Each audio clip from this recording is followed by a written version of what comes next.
안녕하세요. 이시다부 최봉기입니다. 최근 미국 공군 장관이 중국 공산당이 핵 무력을 강화하고 군 현대화를 통해 미국의 글로벌 패권국 지위를 넘보고 있다고 공개적으로 밝혔죠. 미국은 현재 육군, 공군, 해군, 해안경비대, 해병대, 우주군 등 총 6개 편제로 이루어져 있습니다. 미 국방부 장관은 이 6개 편제를 모두 지휘 통솔하고 있고 그 휘하에 육군, 해군, 공군, 3개의 군 장관을 각각 두고 있죠. 프랭크 켄달 미국 공군 장관은 지난달 말 워싱턴 DC에 위치한 미국 진보센터에서 있었던 연설에서 CCP가 미국의 글로벌 패권국 지위에 도전하기 위해 군 현대화에 전폭적인 투자를 감행하고 있다고 밝혔습니다. 그는 CCP의 군 현대화에는 미국의 인공위성, 항공모함, 비행기, 통신, 병창망 등 미국의 군사력에 대항하거나 파괴하기 위한 무기 개발도 포함되어 있다고 말합니다. 그는 또 사람들이 미 국방부가 처리해야 할 우선순위에 대해 자신에게 물으면 나는 늘 중국이라고 답한다라고 했습니다. 미국이 최우선적으로 처리해야 할 대상은 오로지 중국이라는 겁니다. 켄달 장관은 이날 연설에서 CCP가 군 전력을 강화하기 위해 신속하게 다량의 핵무기를 양산하고 있는 점은 미국의 안보 위기로 인식하고 대비해야 한다고 지적을 했죠.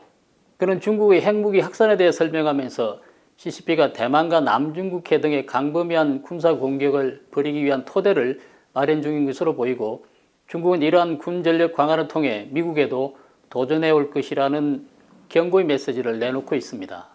조만간 전 세계 사람들은 미국과 러시아에 버금가는 핵탄두량을 보유한 중국의 세상에서 살게 될 수도 있을 겁니다. 그래서 미국 등 서방은 전 세계 안보를 위해 중국에 대항할 수 있는 대책을 마련을 해야 할 것으로 보입니다. 앞서 미국 국방부는 2021년 7월 CCP가 신장 하미지구와 간수성 위문 인근 사막에 230개가량의 대륙간 탄도미사일용 경납고를 건설하고 있다고 밝히면서 관련 사진을 공개한 바 있습니다. 또한 2021년 11월에 중국의 해탕두 보유량이 2027년에는 700기, 2030년에는 1000기 이상으로 늘어날 것이라고 미 국방부는 추산을 한 바 있습니다. 미국 핵전력은 여전히 중국을 압도하고 있지만 중거리 미사일은 중국이 미국을 앞서는 것으로 나타났습니다. 올 7월 발표된 2022년 일본 방위백서에 따르면 미국의 핵전력은 여전히 중국을 크게 압도하고 있는 것으로 나타났습니다. 지난 9월 5일 일본 니혼게이자이 신문 보도에 따르면 대륙간 탄도미사일 ICBM의 경우 미국이 중국보다 3배 이상 많이 보유하고 있는 것으로 나타났고 잠수함 발사 탄도미사일 역시 미국이 중국보다 4배 가까이 많이 보유하고 있는 것으로 알려졌습니다. 그리고 탄도미사일 잠수함 또한 미국이 중국보다 2배 이상 많다고 합니다. 반면 중거리 탄도미사일 전력은 중국이 미국을 앞서고 있다고 신문은 분석을 했습니다. 여기서 잠시 용어들을 살펴보도록 하겠습니다. 대륙간 탄도미사일 ICBM은 사거리가 5,500km 이상인 탄도위도 탄을 말하는데요. 현재 ICBM 운영 기술을 가진 국가는 미국, 러시아, 중국, 인도, 프랑스, 영국, 그리고 이스라엘, 북한이 있습니다. 잠수함 발사 탄도미사일 SLBM은 전략 잠수함에서 발사할 수 있도록 개량한 탄도위도탄을 말합니다. 탄도미사일 잠수함 SSBN은 앞서 말씀드린 SLBM을 발사할 수 있는 잠수함을 말하며 전략 원잠이라고도 부르죠.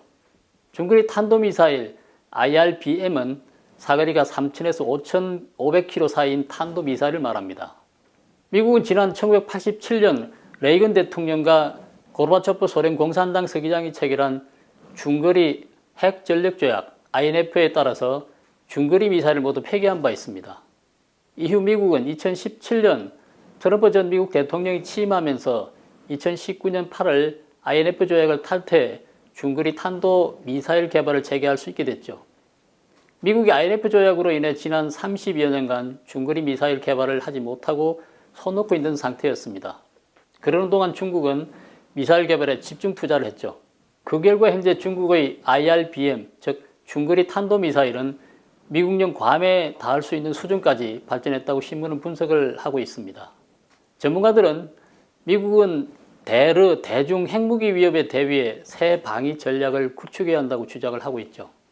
미국 헤리티지 재단에서 핵 미사일 분야 수석 정책 전문가로 활동하고 있는 패티 제인 갤러는 지난달 9월 28일 에포크 타임스와 인터뷰에서 현재 미국의 핵 전력은 10년 전 대러시아 방위만을 고려해 고안된 것이어서 중국이 급속한 핵무기 확산 전략을 통해 핵무력이 더욱 강화돼서 제2의 러시아로 부상하게 될 경우 미국은 현재의 핵 전력만으로는 안전하지 않을 수 있다고 말했습니다.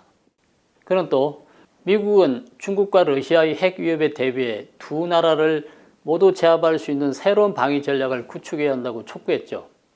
켄달 공군 장관은 현재 미국의 안보 위기는 1991년 소련과의 냉전 종식 후 미래 안보 상황에 대한 안일한 예측과 순진함에서 비롯됐다고 말했습니다. 그는 당시 미국은 냉전 종식이 영원할 것으로 생각했지만 그렇지 않았다며 자유세계와 공산주의와의 전쟁은 아직 끝나지 않았고 지금도 계속되고 있다는 점을 강조했습니다.